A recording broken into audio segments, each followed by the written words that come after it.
Hey, how's it going, YouTube? I'm coming back at you with another Pokemon X tutorial today. I'm going to be showing you guys how to catch shiny Pokemon. Like, there's different ways you can get shinies in Pokemon X and Y, and the shiny encounter rate has definitely been changed. The chances of finding a shiny are a lot more frequent than normal. And the things we're going to talk about today is there's three main ways to get shinies. I'm not really going to talk about the friend safari that much because it's basically just roaming around in the grass with a higher chance of finding a shiny, but there's no way to increase the chance furthermore. So the ways we're going to be talking about obtaining shinies today are from fishing and also from chaining with the Pokeradar, and the Masuda method, which would be, hatching eggs, obviously. You can see the pictures up there. Um, the fishing is what I'm going to start with. So we're going to take these off here. And what you're going to need is, you're going to need a Pokemon that has the Suction Cups ability, which I have a Malamar here. It's a Pokemon that I got from one of my friends a while back. And what Suction Cups does is it guarantees that you get a bite with a fishing rod. Now, there is an exception to that. If you're out in the middle of the water and you're surrounded by water tiles, there's no rocks, there's no areas that doesn't have water, there is a chance that a message will come up while you're fishing and it will tell you that nothing seems to be biting. If that happens while you're fishing, then you have to start over. Your chain has been broken. But this other one is optional. You basically just need to have a Pokemon that knows like Surf. So I have Lapras here, and the only reason I say that is because there are some areas in some of the places you fish that you need to access by using Surf. You can just stand on the land and fish. So what we're gonna do here is I'm actually gonna do some fishing. So I'm gonna go to this spot here, and we're actually going to fish for a shiny Pokemon. Now make sure that the Suction Cups Pokemon is in the first slot of your party, and make sure that there are no other items registered for your Y button, because if you start using other items, like let's say you have your bike registered, and if you get on your bike or if you use another item that doesn't have to do with fishing, it will break your chain. Now, the ways of breaking your chain with fishing are as follows. If you move from the spot you started fishing in, your chain is broken. If you start messing around with the player search system and people challenge you to battles and stuff, that can also break your chain. So I normally just appear offline while I'm doing this kind of stuff, or I slide my bottom screen over to the super training window or something of that sort. Now there is something you can do. So let's say you've got a chain of 10 Pokemon going and you don't want to really play right now. Cast out your rod again, and when you get into another battle, just simply close your DS lid. Don't hit the home button. Don't do any of that stuff. Just close the lid and plug your game on the charger. It will not break your chain. I've done it several times. So that's a good way, if you want to quit and you don't want to start your chain over. Let's say you have a chain of 200 and you haven't found a shiny yet. Why on earth would you want to start over? So just close your game, and yeah, you can continue that back up when you wake up or get finished doing whatever you're doing. Just make sure your game's charged up and you'll be good to go. So I'm pretty sure that you can switch between fishing rods, between casts. As far as I know, that doesn't break your chain. And you can move Pokemon around and heal them and give them elixirs and stuff like that. That doesn't bother it. So let's go ahead and get started here, and we'll cast our first cast out.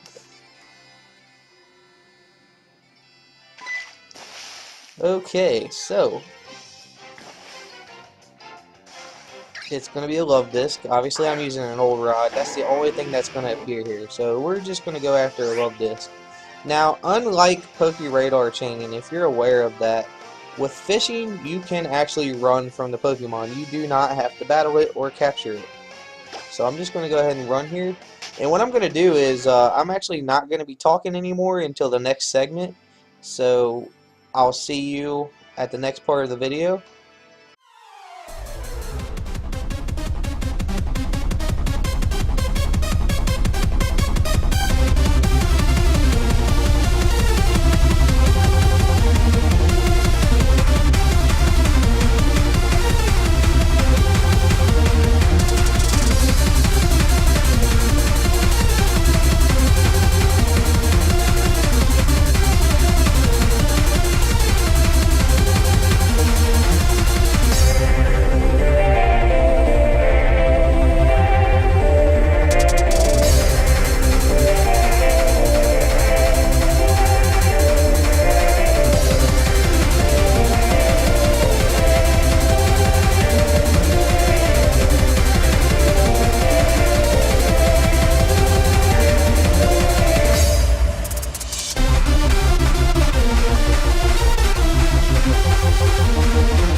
And there it is, guys. I can't believe I actually got a shiny here on the live tutorial. I've been trying to make this for a very long time and it just hasn't happened. So, got a shiny Luvdisc here. Isn't that really freaking awesome? Look at that beast. Okay, so we're gonna catch this thing. Why not? I'm probably not gonna use it for anything, but oh, and look, it's a freaking critical catch. What are the chances of that? That is unreal. Okay, so we got our first shiny here. This is going to be a good way to get this tutorial going.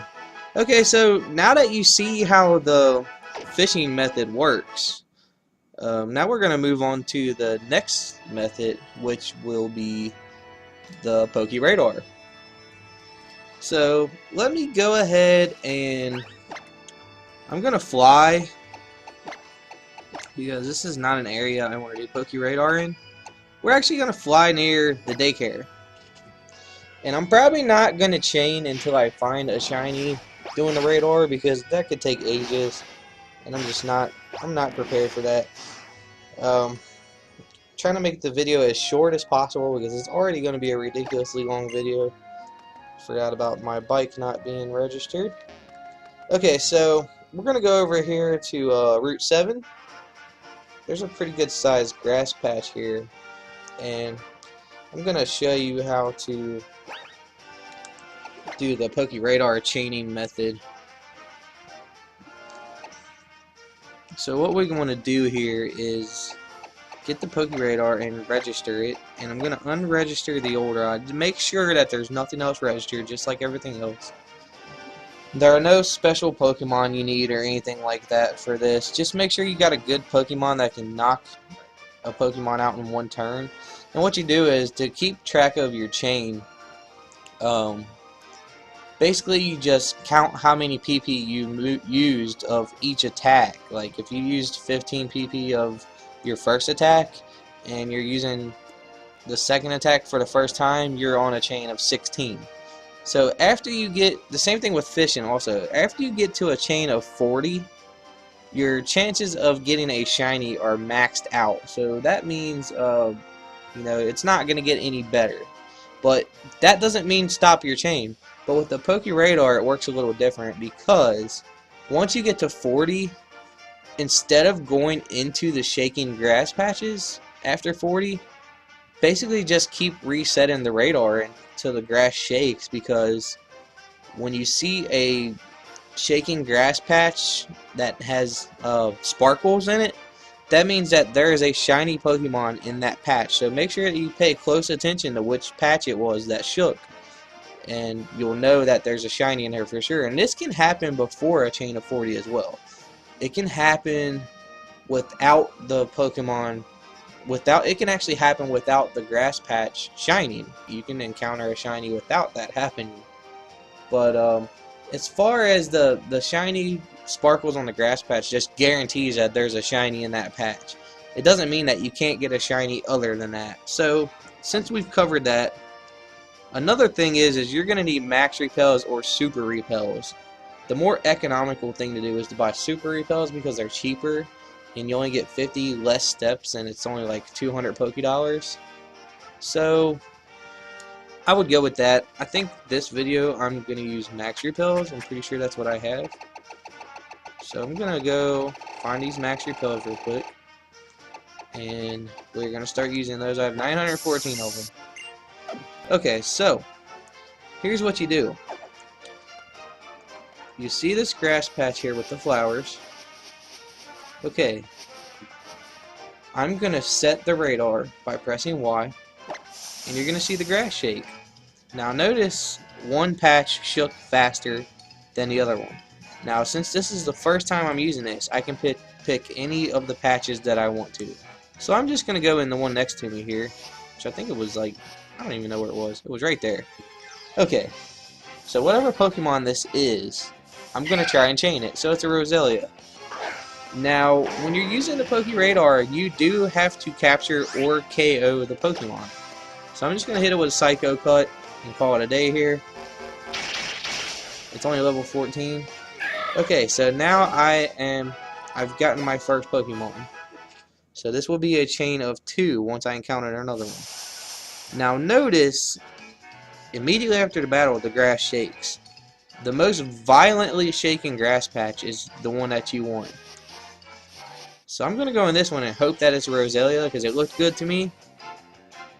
And it's not. So I've already broken my chain. This is what you do not want to do. The grass patch has to shake violently. Even if you started out in a slow one, you still have to get in the violent one after the chain, because the fast shaking one is the Pokemon that you want to encounter. If it's the Pokemon that you're chaining, then the fast grass, like the most violently hard shaking grass, is the one that you want. So I'm going to reset my chain here. I want to do like a 5 chain, just so you guys can see how it works. Now another thing is you have to recharge the radar. So you have to take 50 steps if you have to reset it on your own. Naturally it will reset if you're killing Pokemon in battle. The grass will just shake afterwards and you won't have to press anything. But if you're manually resetting, you have to take 50 steps. So I'm going to do this again, and there's some really slow patch shaking over here. And we'll see what it is again. Okay, so it's a Flabebe. So now we're going to chain a Flabebe. Okay, so I'm going to KO this thing really quick. That probably wasn't the best move to pick, but it's only level 14. Fairy resists dark. Okay, so none of these grass patches shook like I wanted them to. So what I'm going to do is, and you can actually step out of the grass to do this, is I'm going to reset my chain. Not my chain, but my radar. Now, what you don't want to do is use the circle pad. If you get on those roller skates, your chain is good as broken. So only use the D-pad for this. Don't use the bike. It won't work. It's impossible. You have to use the D-pad and you have to walk or run. So none of this grass still really looks that good. So I'm just going to reset it again until we get a patch that looks promising. Yeah, this is a hard thing about this, is like you have to be spot on. And I still don't really see anything. There was only 2 patches. This is not the best grass patch to do this in. There's a lot of bigger ones. Okay, so we're going to go for this one. This one was shaking really hard. And it should be a Flabébé. Okay, so it's another Flabébé. And the color does not matter for Flabébé because it's just a theme with the Pokemon. Now, if a different Pokemon pops up, like a Smeargle, then your chain's broken. Just so you know. I just want to make sure that's clear. So, I've killed 2 Flabébés, so if I encounter another one, I'm on a chain of 3. Now, notice the one on the edge up at the very top was shaking violently.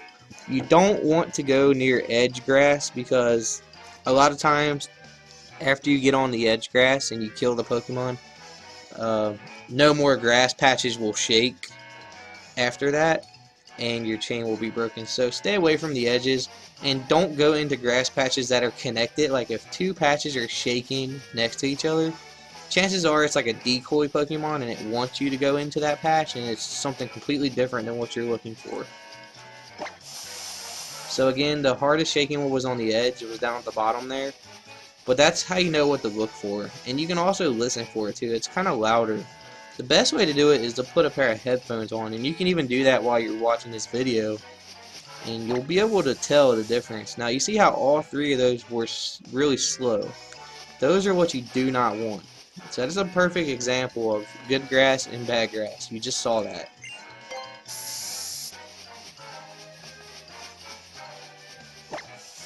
And again, that was terrible. So let's just keep going and reset the radar again.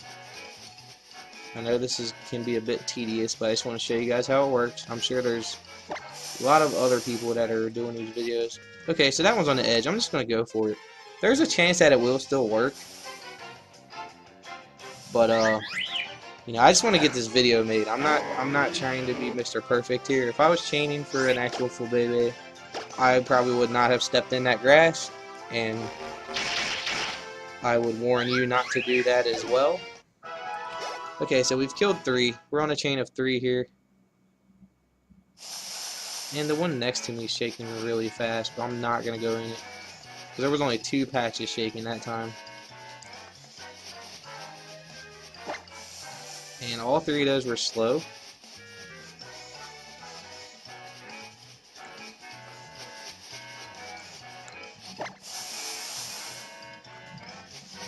And there was 2 connected right there. I don't really want to go in those. That's not a great idea. It's going to be something that I do not need or want. Okay, so it's the edge one again. Let's see if it's a Flabébé. There was kind of one catty corner to it, so I don't know. Okay, so we have another Flabébé here. That is excellent. I definitely like the fishing method better, but you can only get water Pokemon. You can't get all these Pokemon that are in the grass. And this does not work in Friend Safari. You cannot use this item at all. So just for anyone that's curious, it will not work. It will just say the item cannot be used right now. You know how it is. Try to ride your bike indoors. Or if you try to ride your bike while you're surfing, Professor Oak pops up with a snorkel and goggles and tells you that you can't ride your bike here. Okay, so there's another fast one on the edge. We're going to go for it. And it's another Flabébé. Okay, so we're doing good right now with the chain. I'm going to probably just do like one more, and I'm just going to call it quits on the PokeRadar. I just wanted to show you guys how this works. And also a very important thing is, I don't know if it'll happen during this video. Okay, now listen. Actually, it just did happen. The music is faster. So what that means is there was an increase in the chance of finding a shiny. Now this does not happen all the time. So the best thing to do during this situation is to just reset the radar. Sometimes it'll let you reset once. Sometimes it'll let you reset 5 times. And there's a chance that you can find a shiny grass patch. So we're going to see what happens here. And it did not do anything. So anyway, the increased tempo in the music, that does mean that there's an increased chance to find a shiny temporarily. That's all it is. It's nothing crazy. Okay, so lots of grass patches that time. They were all kind of connected though.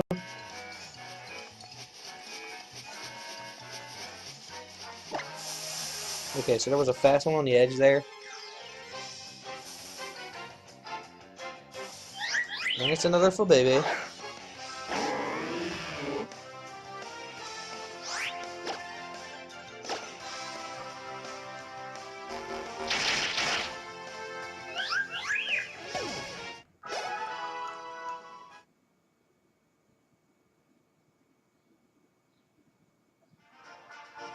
Now, what just happened was what I talked about earlier.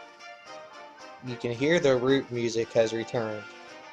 I stepped in a grass patch on the edge, and it was near a corner, and there was no other Pokemon to be found. So once that music is gone from the Pokeradar, your chain is broken.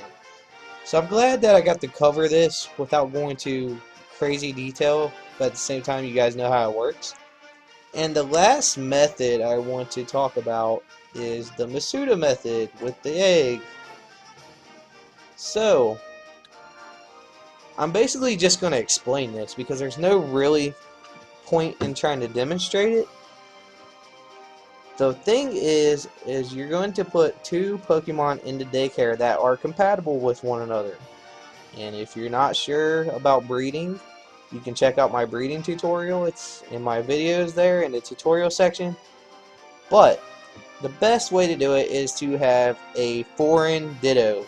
Foreign as in foreign to whatever your region is. If you're playing Pokemon in the United States and you have a US copy, you're going to want a Korean Ditto or a Spanish Ditto. Any of those will work as long as it's not a Ditto from your region. So trade with your friends. You might even get lucky and get one in Wonder Trade. But what happens is if you breed two Pokemon from two different regions, there's an increased rate that you will hatch a shiny Pokemon. And the best way to do it is, instead of hatching the eggs individually, if you just grab all the eggs and put them in the box, like the PC box, and just keep collecting eggs as much as you can, if you fill a whole box with eggs that aren't hatched, it gives you like a 2% chance that you can actually hatch a shiny if you start hatching them out of the box. So that being said, don't just hatch them and hatch them and hatch them and then grab 6 more or 5 more. You know, put them in the box, get a whole bunch of them, get like 3 or 4 boxes full and just start hatching away. I actually left some eggs in one of my PC boxes. I was breeding some starters to trade someone. Had no clue and was just getting the eggs out. I was going to hatch them to see what they were and stuff, check the IVs. And out of nowhere, there was like a batch of 5 eggs. They were all mixed up Pokemon. There was a shiny Piplup in one of those eggs. It was 4 IVs. So that just goes to show you, don't leave any eggs out while you're breeding. Even if you're just breeding for IVs. If you got an extra egg, keep it, hatch it, see what it is. You never know. The other day I was breeding some Venonats because I was building some Pokemon for my live stream, and out came a shiny Venonat. I didn't even know. I was kind of looking at it, and I saw that it had blue eyes, and I was like, well, that's kind of weird. So I went to the summary, and what do you know? It was shiny. It was 5 IVs, missing HP, and it had the hidden ability. So I have a Venomoth with Shield Dust now, which protects it from like burns and freeze hacks. It's like additional effects from moves. Like, so if someone uses Flamethrower, it can't burn me. If someone uses Ice Beam, it can't freeze me. And if someone uses Discharge, it can't paralyze me, etc. So I hope you guys enjoyed this video, and definitely like this video and subscribe to my channel. And let me know in the comments if you've found any Pokemon following my methods of shiny hunting. I know there's like 10,000 videos on shiny hunting, but I figured I would just do it from my own perspective. I like trying to help people out and everything. So yeah, if you enjoyed the video and found it informative, leave me a like and definitely smash that subscribe button for more Pokemon content, and follow me on Twitch. My Twitch link is at the top of my YouTube page, and I'd like to thank everyone for watching, and have a great day.